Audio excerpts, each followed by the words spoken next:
কুরবানির সাথে আকিকার কোনো সম্পর্ক নেই। আকিকা 7 দিনের দিনই দিতে হবে। 7 দিনের আগে বাচ্চা মারা গেলে আকিকা চলে না, 7 দিনের পরে আকিকা চলে না, এ কথাই ঠিক। 14 দিনে আকিকা চলে মর্মে হাদিস জয়ীফ, 21 দিনে চলে মর্মে হাদিস জয়ীফ, জীবনে কোনো একদিন চলে মর্মে হাদিস জয়ীফ। এসব হাদিস আমলযোগ্য নয়। আকিকা গরু দিয়ে চলে না, আকিকা উট দিয়ে চলে না, আকিকা শুধুমাত্র ছাগল ছাগি দুম্বা দুম্বি এই 4 প্রকার, 2 শ্রেণীর 4 প্রকার দিয়ে চলে।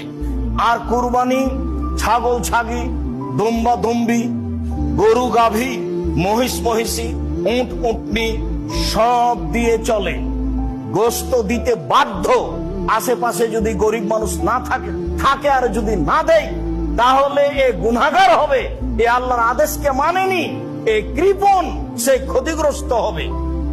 আর আকিকার গোস্ত ব্যক্তিগত গোস্ত, সে খাবে কি দিবে সেটা তার ব্যাপার। আকিকা করে নেকি হয় না, আকিকা করে বাপের জিম্মেদারি নামে।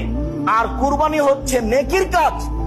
কুরবানি অনেক বড় নেকির কাজ, যেসব মাধ্যম দিয়ে আল্লাহকে খুব বেশি সন্তুষ্ট করা যায় তার একটা বড় মাধ্যম হচ্ছে কুরবানি।